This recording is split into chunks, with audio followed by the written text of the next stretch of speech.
the Yomiuri ShimbunMaking North Korea abandon its nuclear and ballistic missiles completely as essential for regional security. To realize this, the solidarity of the Japan-U.S. alliance will be tested. Prime Minister Shinzo Abe visited the United States and held talks with U.S. President Donald Trump. They confirmed their close cooperation regarding the U.S. North Korea summit, planned to take place by early June. While maintaining maximum pressure on North Korea, Japan and the United States should strive to force Pyongyang to abandon its nuclear and missile programs in a verifiable and irreversible manner. This is the main pillar of what the two leaders agreed on.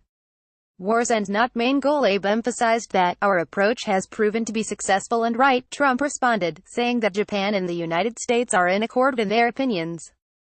Jong Un, chairman of the Workers' Party of Korea, after repeatedly carrying out military provocations, has changed tack to take an offensive of dialogue, partly because he has been driven to do so by the powerful economic sanctions and military pressure placed on Pyongyang. Maintaining pressure on North Korea until Pyongyang clearly changes its policy and abandons its nuclear weapons and missiles. The fact that the leaders of both Japan and the United States sent this message to the world must be of undeniable significance. A matter of concern is that Trump, in too much of a hurry to show results to his supporters at home, may become too eager regarding the negotiations with North Korea. Trump said, "I look forward to meeting with Kim," and expressed his willingness over ending the Korean War, which remains in a state of armistice. He also unveiled that the United States has had direct talks at extremely high levels with North Korea. Secretary of State nominee and CIA Director Mike Pompeo is said to have made a secret visit to North Korea, as a special envoy for Trump, and met with North Korean leader Kim. He aimed to exchange opinions with Kim over such matters as the agenda for the summit talks, the date and time, and the site. At the State Department, which should be responsible for foreign affairs under normal conditions, the top post and those of many other senior officials remain unfilled.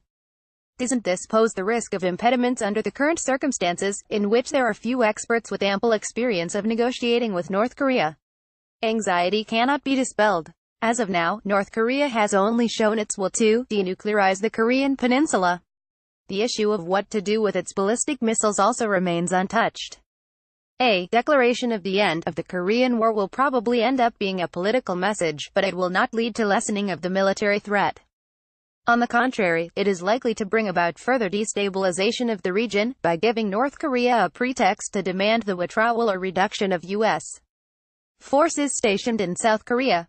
Eliminate missile threat. Under the terms of the past agreed framework between the United States and North Korea in the six-party talks, Pyongyang was rewarded for agreeing to dismantle its nuclear program in stages. However, these events were merely used by North Korea to buy time and could not prevent its nuclear development. Taking an optimistic view and making easy bargains are big no-nos when dealing with North Korea, a nation that has completely broken its international promises. Preparing a meticulous strategy in advance is a cardinal rule when engaging in negotiations with North Korea. Explaining this to Trump is also one of Abe's important roles. A pressing issue is to work out the concrete details of the denuclearization process that will be required of North Korea between Japan and the United States. It will be vital to develop a roadmap outlining in what order procedures such as scale inspections by the International Atomic Energy Agency and the removal of nuclear material and related equipment from North Korea to another country will move ahead. Easing sanctions and other incentives also should be considered after carefully determining if real progress is being made. Japan and the United States must speed up practical coordination on these issues. It is also crucial to scrupulously compare and adjust positions at various levels when it comes to dealing with North Korea's ballistic missiles. As long as North Korea only stops developing and gives up its intercontinental ballistic missiles capable of reaching the U.S. mainland, its short and medium-range missiles are preserved intact. The threat these missiles pose to Japan and South Korea could remain. Japan needs to repeatedly convey this concern to the United States. Abe asked Trump to bring up the issue of Japanese nationals abducted by North Korea when the U.S. president holds talks with Kim. Trump pledged he would raise this issue and said the United States will do its best for Japan. Bring abductees home. Placing the abduction issue on the agenda of the U.S. North Korea summit meeting is extremely meaningful. North Korea's response to the abductions, a state crime, has been the epitome of insincerity. It unilaterally canceled a reinvestigation of the abductees. uncovering the entire truth about the abductions and bringing back all the victims. To translate this goal into reality, Kim must be pressed to make a decision that changes the stance North Korea has taken thus far. The government should closely North Korea's moves, deal with this issue and ensure it does not get stabbed in the back.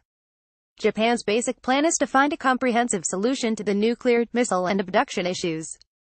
As long as that condition cannot be met, diplomatic relations between Japan and North Korea will not be normalized and Tokyo will provide no aid to Pyongyang. The government needs to ensure Kim is made well aware of this by using channels including the United States. From the Yomiuri Shimbun, April 19, 2018, speech.